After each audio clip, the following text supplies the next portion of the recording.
Proud to serve northeastern and central Pennsylvania. This is WNEP 16, the news station. Now, Frank Andrews, Dorothy Lucy, meteorologist Noreen Clark, and Jay Kristopher on sports. This is Newswatch 16 Midday. Good afternoon, everyone. This is Newswatch 16 Midday for Thursday, the 1st of December. I'm Frank Andrews. And I'm Dorothy Lucy. And Dorothy, we all know that their slogan was Set Centralia Free in '83, and it happened with just 31 days to spare. Last night, President Reagan signed a bill that had in it $42 million to help people in Centralia move away from the threat of an underground mine fire that's been burning for nearly 21 years. Now, the bill had been approved by the House and Senate in Washington earlier this year. The president's signature was the last step before making the relocation money available. We're told the money will be available to Centralia homeowners almost immediately. It will be used exclusively for relocation and not to douse the 21-year-old mine fire in Centralia. In just a few minutes, a live interview with Congressman Frank Harrison, who is the congressman for the people in Centralia, to talk about how that money will be spent. Dorothy? Frank, some people in Centralia and in Burnsville still aren't sure if they want to make their towns ghost towns, but others are going to take that money and run.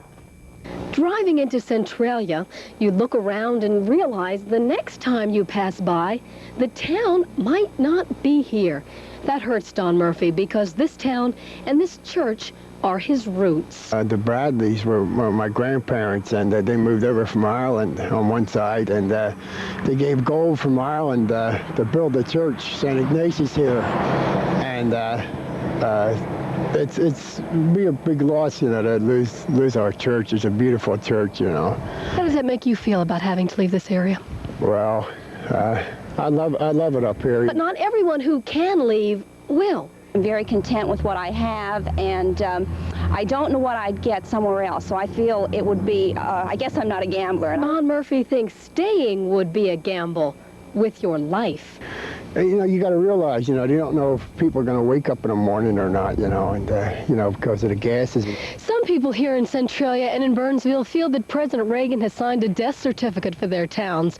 But others look around them, feel the president is saying Merry Christmas, and all wrapped up in a green and red bow, $42 million. The money means the people who live in these houses can leave. Some of their neighbors already have. This could be the last Christmas in Centralia for many people, but they say they won't have to worry about gas and steam and sinkholes anymore.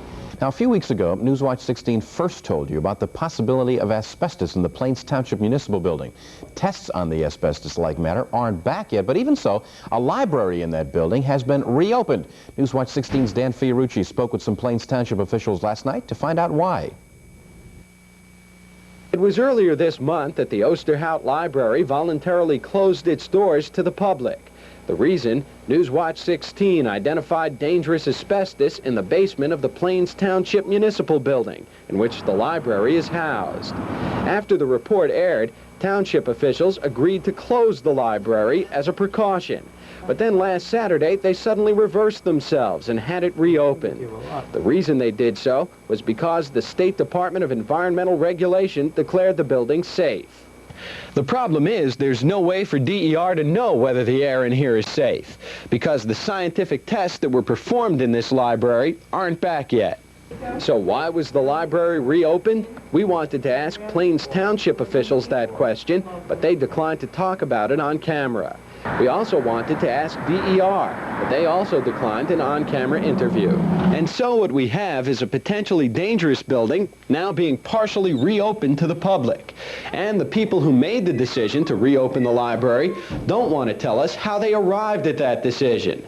In the meantime, the air test that will prove whether or not this part of the building is safe should be back in a couple of days.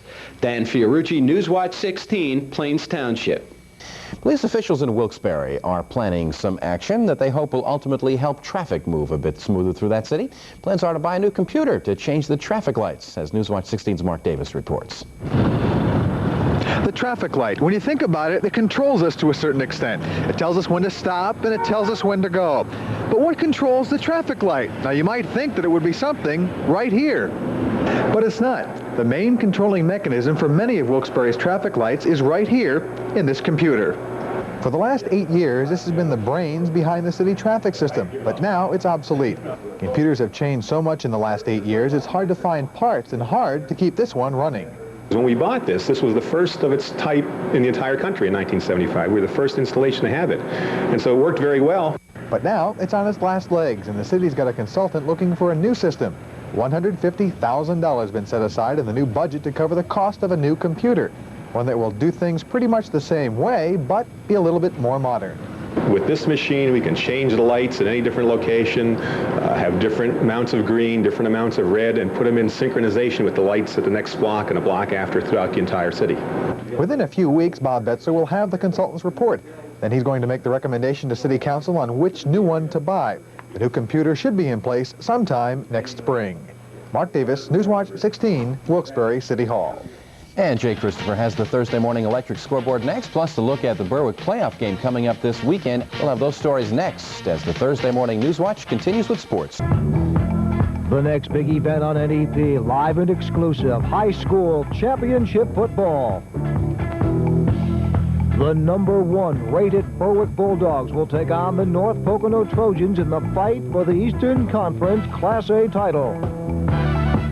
wnep-tv will bring you live and exclusive football action beginning at 1:30 Saturday, right here on wnep-tv 16, your leader in local sports.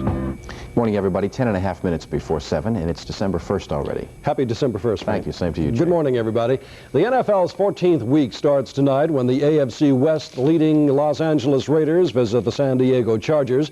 The Raiders are in the midst of a 4-game winning streak and at 10-3 have the best record in the conference. The Chargers come off a 31-7 win over the Denver Broncos, but still have a disappointing season at 5-8. The game will be televised on ABC in 16 tonight, beginning at 9 p.m. Well, the high school football season comes to an end this Saturday on two fronts. At Honesdale, the Hornets host Hanover area in a Class B game, while at Berwick, the Bulldogs meet the North Pocono Trojans in the Class A contest. Joe Zone has the Berwick profile. Opened the preseason highly ranked by high school football polls everywhere. They were first in the area by the Super 16, second in the state by the Pittsburgh Post-Gazette, and sixth in the nation by USA Today. The regular season is over, and the Bulldogs now are #1 in all of the polls. But to become #1, you don't just sit back and watch other teams lose. You have to earn the ranking. Berwick opened by shutting out the quick offensive power Harrisburg 25-0. Selinsgrove became victim #2, 34-0. The Bulldogs' third opponent, Hazleton, became the first team to score against the powerful Berwick defense, getting 2 touchdowns, but Berwick won 28-17. 2 weeks later, it was powerful Mount Carmel, but Berwick calmed the Red Tornadoes 25-0. Week #6, and the Bulldogs traveled to Williamsport only to see the Millionaires go broke 28-0. Week #7, and it was the Super 16 showdown. #1 Berwick and #2 Pottsville. But it was the Bulldogs who did all of the shooting, and when the dust cleared, Berwick had shut out #6, 47-0. Shikellamy had their turn with the Bulldogs, and they almost did the impossible. A game-ending 2-point conversion was stopped. Berwick had a scare, but a 16-14 win. Berwick wrapped up with 3 lopsided victories and with their third straight 11-0 season. They went into the Eastern Conference semifinals and beat Wyoming Valley West 27-0.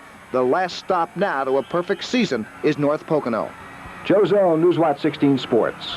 And don't forget, the Berwick-North Pocono title game will be telecast live on Channel 16 Saturday afternoon at 1:30. That's Berwick-North Pocono Saturday on Channel 16. Let's go to the electric scoreboard for the NBA. Boston 130, San Antonio 106, New York over New Jersey 113-104. Philadelphia gets by Atlanta, score of 122-110.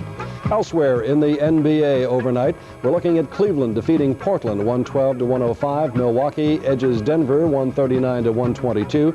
Dallas 113, Houston 102. 2 other games played in the NBA. Kansas City 120, Phoenix 118, Utah 117, San Diego 115. Over in the National Hockey League, we're looking at Vancouver defeating Hartford 6-2. Chicago skates to a shutout against the Rangers 4-0. Philadelphia in a 3-3 tie with Edmonton. And the only other game in the NHL, Toronto defeats Detroit 5-3. If you're a hunter or a fisherman or just an outdoorsman, The Fish and Game forecast looks like this. We're looking at some excellent times about 10:30 this morning, and if you're a night person, 11:15, about 45 before midnight. That's the morning sports line, Franco. It'll be a pretty good battle this weekend with Berwick. Indeed. Thank you very much. And we'll have more on today's weather forecast with morning meteorologist Noreen Clark in just a moment. But first, here are last night's winning lottery numbers. The daily number is 546, and the big 40335. We'll be right back with that weather forecast. It's 4 minutes before 7. Morning, everyone. 2:30 before 7. If you're planning your day, here's another look at the weather. Morning, Noreen. Thank you, Frank. Well, I want to apologize to the people out in Tunkhannock for mispronouncing their beautiful town's name.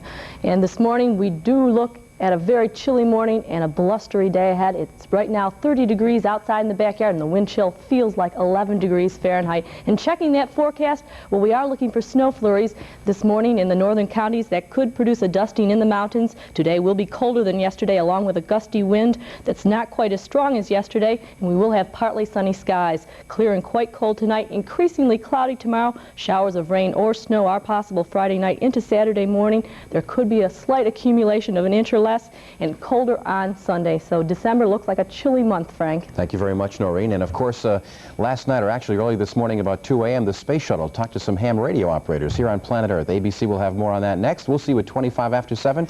Have a good day, everyone. Bye-bye.